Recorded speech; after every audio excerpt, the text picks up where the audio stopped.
दोस्तों, मैं मोहम्मद आसिफ कमाल सफ़ी, आप देख रहे हैं न्यूज़ अवाम तक। उम्मीद करता हूं आप लोग खैरियत से होंगे, बहुत अच्छे होंगे। ये अलग बात है कि गोदी मीडिया के आंकड़े तमाम तरह सच्चे साबित होते हुए नज़र आ रहे हैं, लेकिन मैं आपसे बता दूं, सोशल मीडिया के ज़रिए से आप देख रहे होंगे कि बीजेपी फुल बहुमत के साथ सरकार बना करके लाने वाली है, यानी जीत की तरफ बढ़ती हुई बीजेपी। जबकि समाजवादी के हवाले से इस चुनावी माहौल को बनाने के लिए सिर्फ और सिर्फ ये कहा जा रहा था कि अगर यूपी में सरकार बनेगी तो समाजवादी की सरकार बनेगी। लोग दावे कर रहे थे कि समाजवादी की सरकार बनेगी, इसलिए कि बहुत सारे मुद्दे निगाहों के सामने थे, चाहे वो विकास का मुद्दा हो या रोज़गार का मुद्दा हो या किसान का मुद्दा हो। बहुत सारे मुद्दों को मद्देनज़र रखते हुए ये दावा किया जा रहा था कि समाजवादी की सरकार बनेगी, लेकिन आज तो हकीकत कुछ और ही निकली। इसलिए कि समाजवादी की सरकार नहीं बनी, बल्कि बीजेपी जीत की तरफ माइल होती हुई नज़र आ रही है और कहीं ना कहीं बीजेपी की सरकार बनने ही वाली है। कुछ ही पल में आपको इस बात की इत्तला मिल जाएगी। लेकिन याद रखें,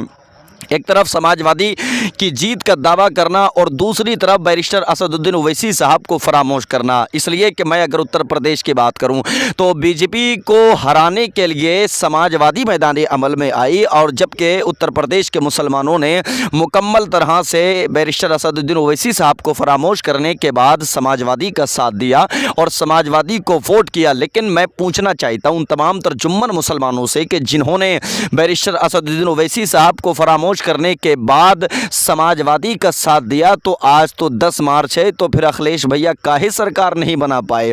अब बहुत बड़ा सवाल ये पैदा होता है कि आप लोग ये कहते थे ना कि अगर ओवैसी को वोट दिया तो हमारा वोट बेकार जाएगा। जी हाँ, तो बताइए कौन सा कारआमद आपका वोट चला गया? क्या अखिलेश भैया की सरकार बन गई? जी हाँ, उन तमाम जुम्मन मुसलमानों से पूछना ये है, इसलिए कि तुमने समाजवादी को सपोर्ट किया है। समाजवादी की सरकार काहे नहीं बनी भैया? अगर समाजवादी की सरकार बन जाती तो हम मान लेते कि हम लोग गलती पर थे, बैरिस्टर असदुद्दीन ओवैसी साहब को हमें सपोर्ट नहीं करना चाहिए था।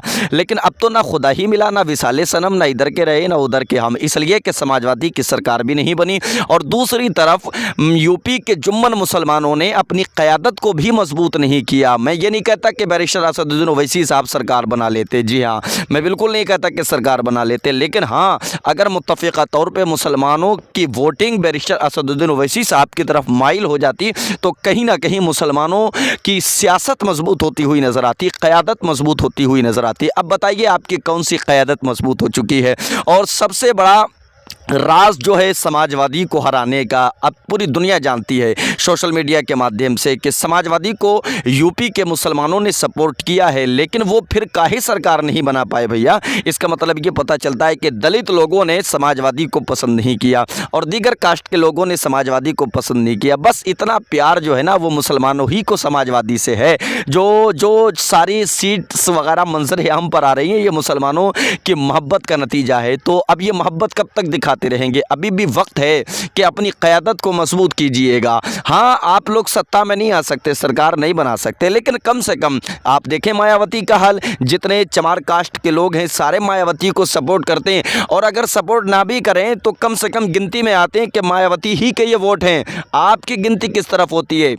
समाजवादी की तरफ। तो बिल्कुल आप हट जाइएगा इस रास्ते से, इसलिए कि समाजवादी को समाजवादी के ख़ानदान के वोट नहीं मिल पा रहे हैं, समाजवादी को समाजवादी के अपने वोट नहीं मिल पा रहे हैं। तो फिर तुम काहे उस पार्टी में घुस कर के दावेदारी करते हुए नज़र आ रहे हो? आ जाओ अब भी पलट करके मजलिस इत्तेहादुल मुस्लिमीन को मजबूत करो, अपनी क़यादत को मजबूत करो। कोई मज़ालिम की निगाहें आपकी तरफ उठाता हुआ नज़र नहीं आएगा, इसलिए कि अगर तुमने मजलिस को मजबूत किया, अपनी क़यादत को मजबूत कर लिया, तो याद रखना ये सारे लोग आपको अजीब तरह हैरत अंगेज निगाहों से इसलिए देखते हुए नजर आएंगे क्योंकि तुम्हारा एक कायद होगा। तुम्हारा कौन कायद है, कौन लीडर है तुम्हारा? अखिलेश भैया। तो अखिलेश भैया की तो सरकार बनी नहीं, तो कम से कम अपना एक कायद, अपना रहनुमा मुस्तकबिल में चुनिएगा, सोचिएगा। बैरिस्टर असदुद्दीन ओवैसी साहब को मजबूत कीजिएगा ताकि आपकी अपनी क़यादत मजबूत हो जाए।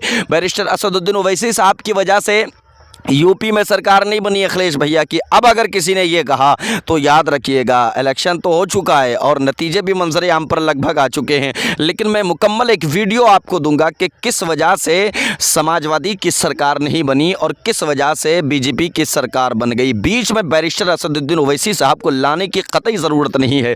बिहार के नताइज आपकी निगाहों के सामने थे। लोग यूपी में जिक्र कर रहे थे कि बिहार में ओवैसी की वजह से सरकार बन गई। नहीं भैया, ओवैसी की वजह से बिहार में सरकार नहीं बनी। कांग्रेस की वजह से बिहार में सरकार बनी। अब यूपी में ये ना कहिएगा कि बैरिस्टर असदुद्दीन ओवैसी साहब की वजह से बीजेपी की सरकार बन गई, क्योंकि सारे मामलात आपकी निगाहों के सामने हैं। सिर्फ दलित लोगों ने बीजेपी को सपोर्ट किया और समाजवादी को नकार दिया, समाजवादी को पसंद नहीं किया।